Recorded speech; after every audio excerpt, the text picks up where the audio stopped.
Hi, friends, and welcome to another episode of Regarding Consciousness. We have had many thought leaders on this show, including top scientists, authors, entrepreneurs, and today is no different. We have a dear old friend who has actually joined me twice before for my old podcast, Get Yourself the Job, Rhonda Vetere, who is a world-renowned technology executive, entrepreneur, philanthropist.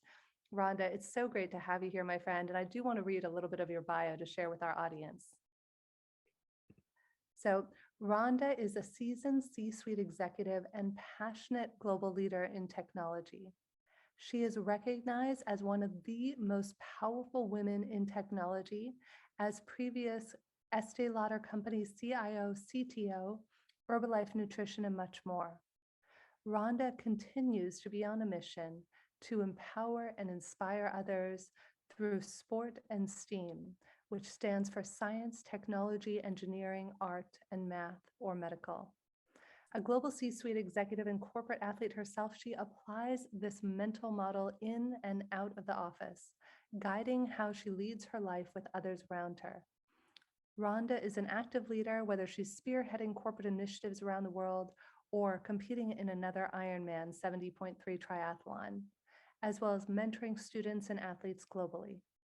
Rhonda is a two-time author, including her latest book, Grit and Grind, which we will be speaking about today, that offers a simple 10-part practice for readers looking to build bone-deep confidence in their own abilities. Rhonda, my friend, so great to be back with you.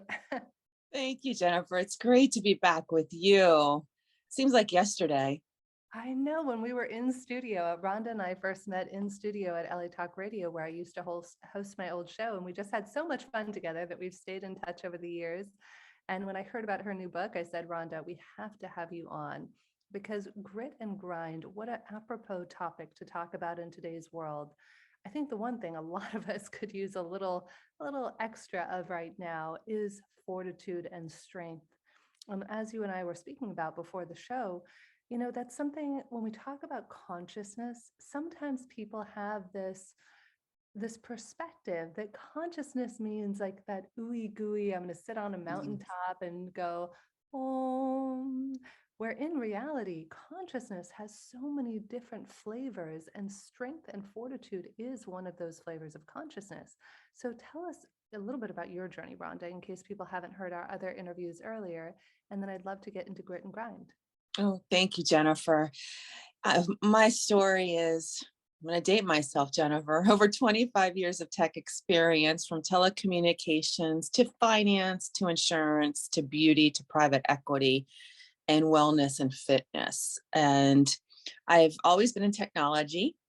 And I grew up with when the BlackBerry hit, we had to innovate everything. So literally dating as technology evolved, I've evolved into leadership roles with building out teams. I'm all about building out high performance cultures around the world, lived around the world. My background is Italian heritage for those folks that don't know that. And I'm also an athlete at heart. I'm a swimmer at heart, Jennifer. That's where I got my really swimming, my mental fortitude, being in the pool hours and hours, swimming back and forth.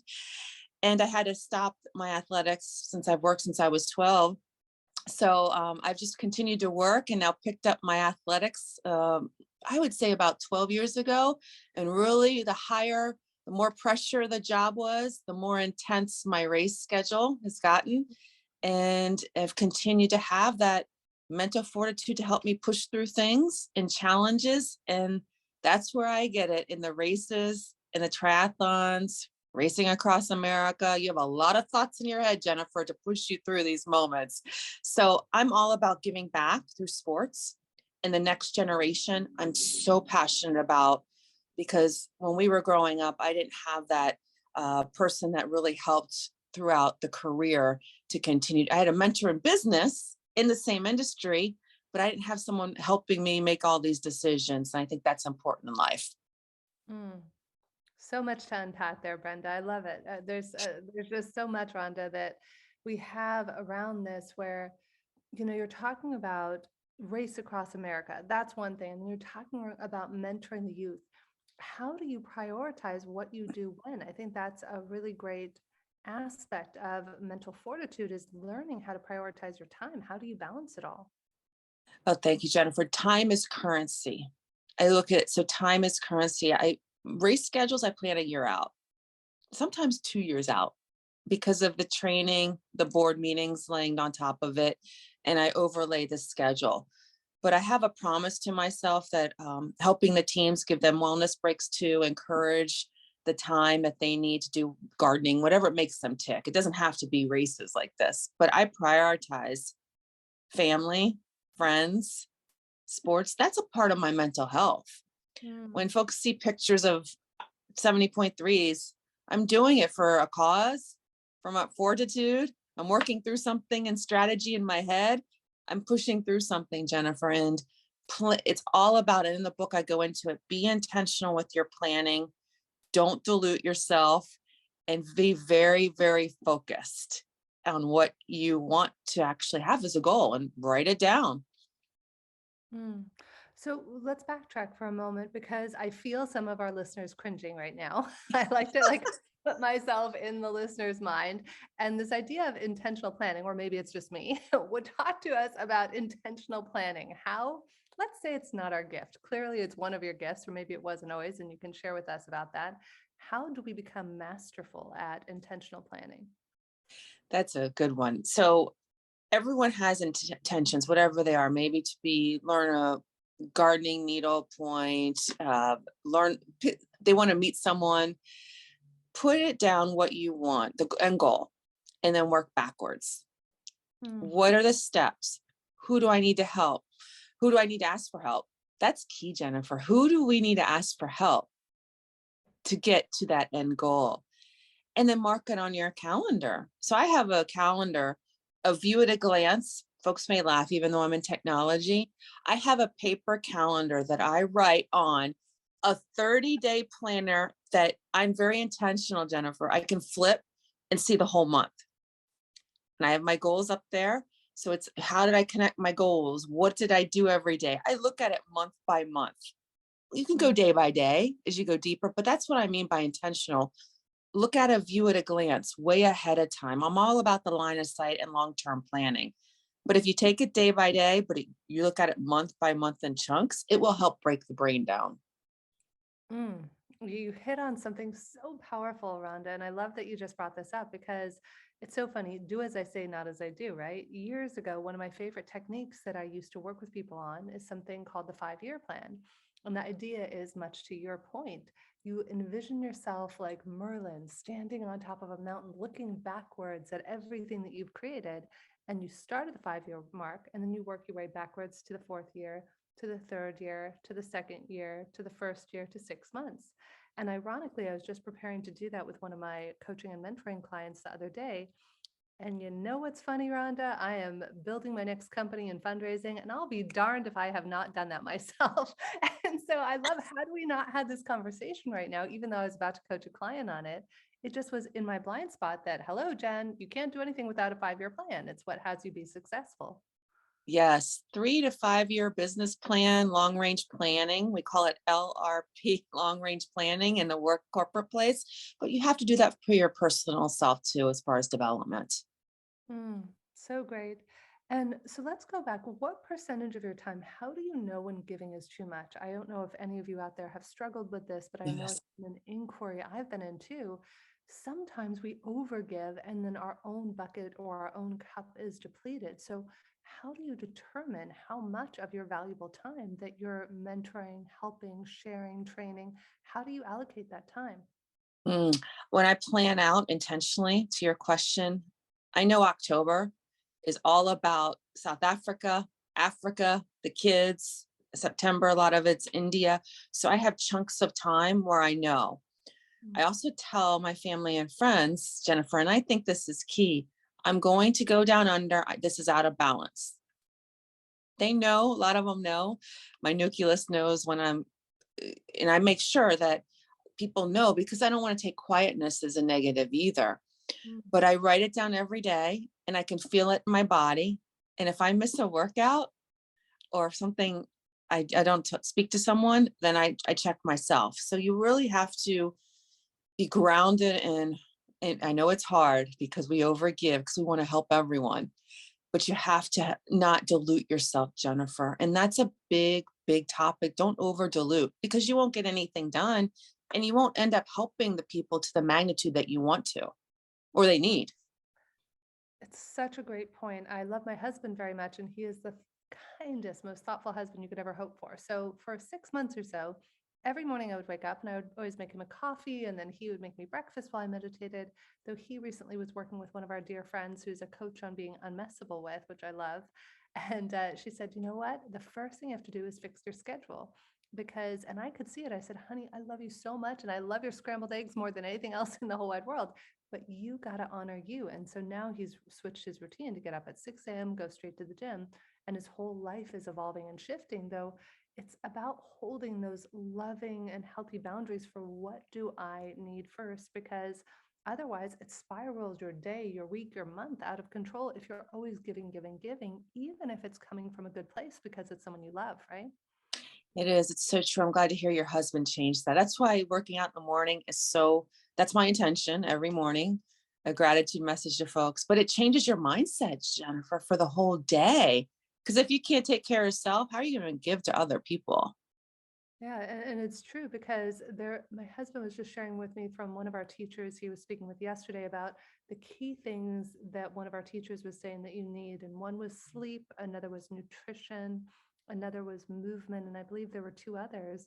Though if any of those are out of balance, if we become stagnant, our energy becomes stagnant, and we need to move our bodies to move our minds, right?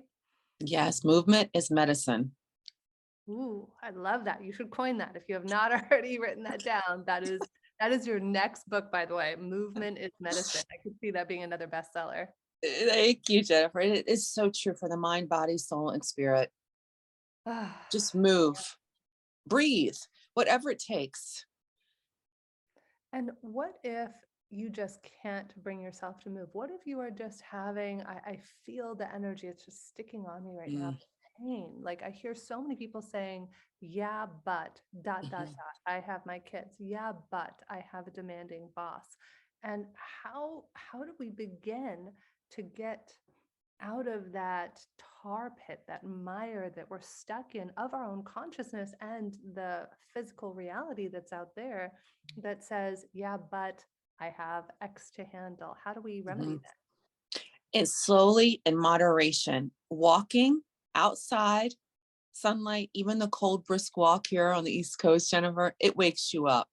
If it's 15 minutes, it doesn't have to be that. If you're stuck on Zoom, it's okay now to turn your camera off.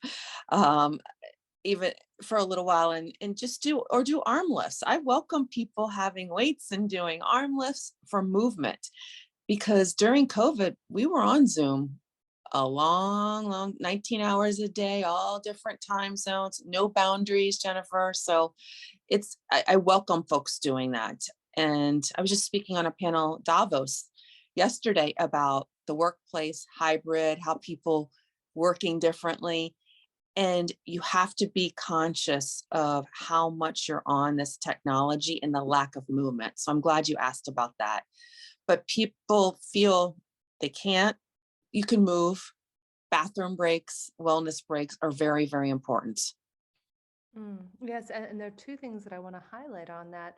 One that I've noticed is a big trend that's coming up is people who might do work while they're on a stationary bike, or there are some treadmills that are set up for that. A lot of my executive and business friends now might take meetings. One of my dear friends, Bill Lau, famous VC guy out of Ireland. Every time I talk to Bill, he's walking on the treadmill. And to that point, something interesting that Deepak shared when we were at a retreat in Dubai a couple of months ago is he said, it turns out that the best way to stay healthy and fit, believe it or not, is just to even walk and zone two, so a little bit brisker pace than what you would normally walk at for 45 minutes a day. Well, if we all took time just to walk to, say that's less than 2 miles, during the course of our day to one meeting or another, to and from the car, that's a great opportunity to, work on keeping our health and well-being up. Yes, and you can listen to a podcast. I have silence. I don't want anything in my ears, but walking and just feeling the air. I love to run outside. I don't run on the treadmill. I have my bike for that I do inside for Race Across America or any triathlon I'm doing, but it's inside and I do take meetings from it, Jennifer. And that helps encourage others that it's okay. Yeah, I do the same thing as I've been doing this thing called 365 days of tips for living your best life. And I was recently in Mexico for 3 weeks and I loved it because I don't have an elliptical at home. And I would just sit there and any of my videos I had to edit or things I had to post, instead of spending that extra 20, 30 minutes doing it at another time, I was able to safely, easily do it while I was simultaneously getting my cardio in. And I'm like, yes, epic winning. Yeah, those dailies that you do are fantastic. Thank you for Aw. doing those.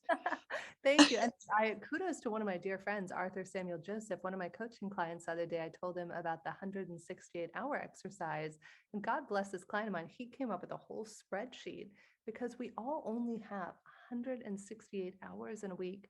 And yet most of us are completely unconscious about how we're spending that time. And I think if I'm hearing you right, Rhonda, one of the things that you're talking about mental fortitude is also increasing your effectivity of doing what you say you want to do, and then also being intentional. Bring it back to that intentionality that we spoke about earlier of how do I maximize the time that I have in order to be able to do so much, right? Yes, you have to be intentional. And every time you say no, you're saying yes to something else, whether it's yourself or another goal that you want to make. So everyone should get used to saying no. It's okay. Because if you look back at your view at a glance, you know why you're saying no, because you want to be intentional where you're spending your time and with who. Exactly. And it's such a great point. It was funny, Arthur, my friend who I mentioned, he trained actually Arnold Schwarzenegger. And when he was training Arnold Schwarzenegger to use his voice, one of the things Arnold said is that I will never bifurcate my time. I will focus on one project because if I give 20% of my energy here, 20% there, Mhm. nothing is going to get accomplished. And I think in today's modern, everything is available all at once and we want this and that and all the different variety that we have in choice. I think our attention is so steeply bifurcated into so many projects and social media and emails and so on and so forth that we're not utilizing that full momentum and capacity Mhm. that we have to really push through. And I would imagine that ties into your idea of fortitude as well. It does. And to utilize the time and the fortitude and just to continue. You're going to feel like you're going to give up. Like I put in the grit and grind book, don't push through it. You'll have your moments, Jennifer, and you have to maximize the time. I can't say enough, time is currency. And if you are just sitting somewhere stagnant for 30 minutes, hopefully you're meditating and doing something for yourself, but not just woes me or negativity. It just downward spirals. Hmm. And let's go back to that because I can hear our listeners asking the question, what does Rhonda Vetere do? What do you do, my friend, when you are on your knees, you're just overwhelmed, overworked, exhausted, you just don't want to do it anymore? How do you pick yourself back up? I swim.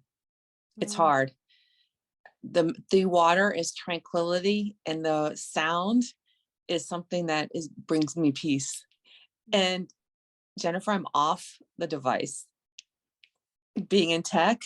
even though some swimmers have swim with their iPhone and put it at the end of the pool, no, or if that's the no fly zone.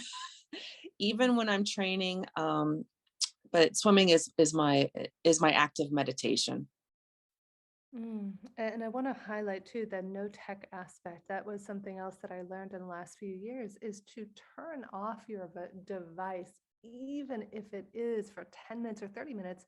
We are addicted. We are constantly on our devices. And I attempt, and I don't do this always successfully, but at least once a month, I attempt to turn off my device for either a half day or a full day and spend the day in silence. I like to up it just to see if I can be with myself for that period of time. And I might reflect or write or work out or do different things or go for a long walk. And we have so much noise in today's world, right? That and when you said earlier, Rhonda, about it is your form of meditation. I think in all the shows I do and talks and the amazing leaders I know, I think people have the idea of meditation being collapsed with doing nothing, where Mm, meditation, to your point, it can be swimming, it can be running, it can be walking, it can be golfing.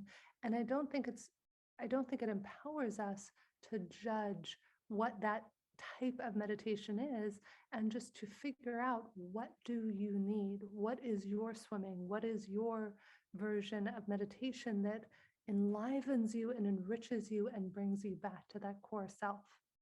Oh, it's so true. Active meditation, that's the swim, bike, run in a 70.3. That's my happy place.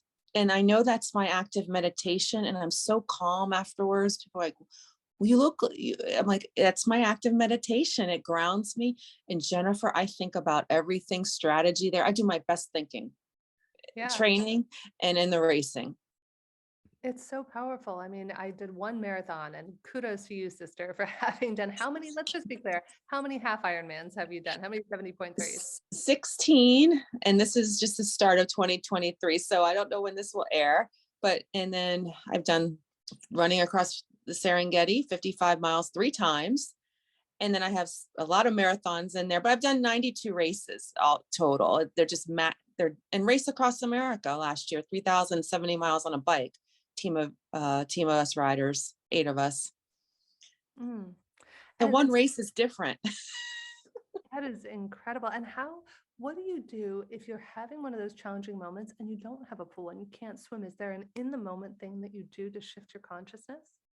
Even traveling, I think that is a big, I go right to the gym, and that's the only time I'll run on that treadmill. If I cannot run Treadmill. I outside. love that you call it a treadmill instead of a treadmill. I know I'm not a huge fan myself. I prefer to run outside if I can, but sometimes it's too cold.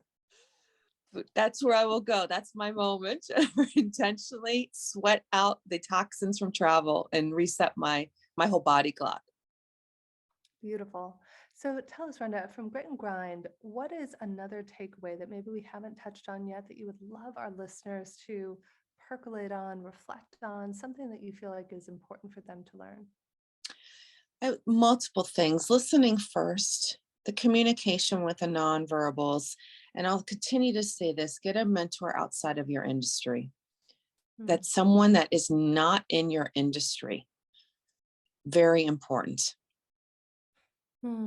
How would you recommend that people find a mentor?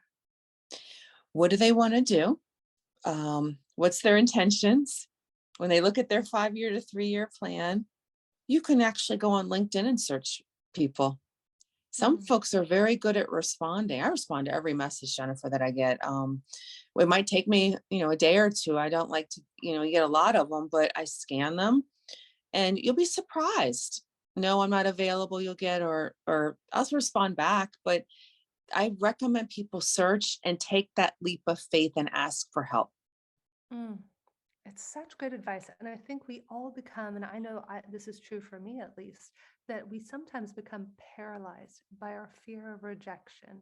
And we are so afraid, oh, Rhonda's so important. She's a 2-time bestselling author and famous executive. Oh, she'll never talk to little old me. And I think that it's just pushing yourself outside of that comfort zone. There was a brilliant man named Bruce Cryer, who he and I kind of knew each other on social, but had never spoken. And about 3 weeks ago, he posted, he said, I love to mentor people. It is my passion. I love it. And he is in the wellness space, which mental health is the new tech company that I'm building with Optimal Match. So I went on a limb, and Bruce and I had never chatted. He's one of the original founders and creators of Heart Math. And I said, Bruce, I saw your message. If you're open to it, I would love to hop on a mentorship call with you. I really respect you.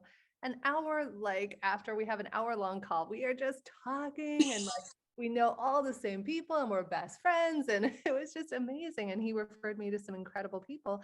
And yet you have to take that leap of faith. You have to be like Indiana Jones. I may be dating myself. If you've never seen it, definitely go back and watch it, where one of the tests he has to pass in order to get to the Holy Grail is to walk where you cannot see the steps forward.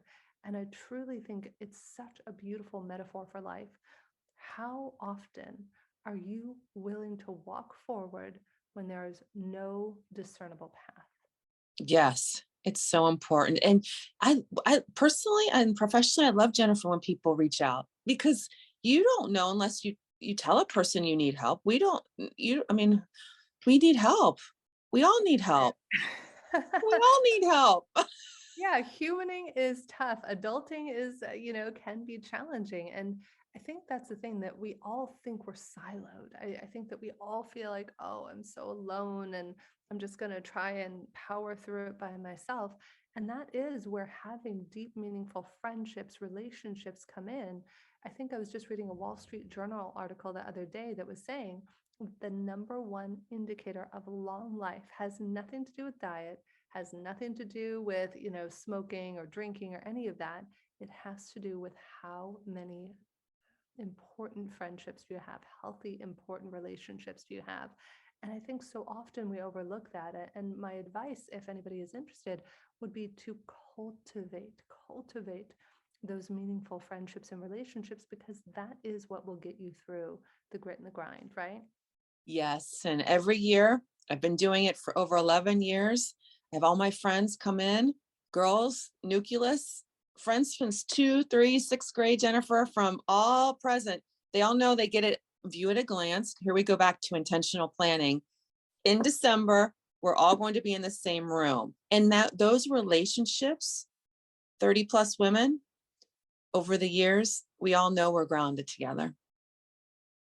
I feel you, sister. Hallelujah. I have three groups of girlfriends. One that's 8 of us girls, one that's 4 of us girls, and one that's 3 of us girls. And for 15, 20 years, we've all been going on girls' trips every single year. And, it's just so nice to feel seen and feel known. And it was funny, I just watched Avatar 3 last month, and Mm. one of the quotes in the movie was, "I see you.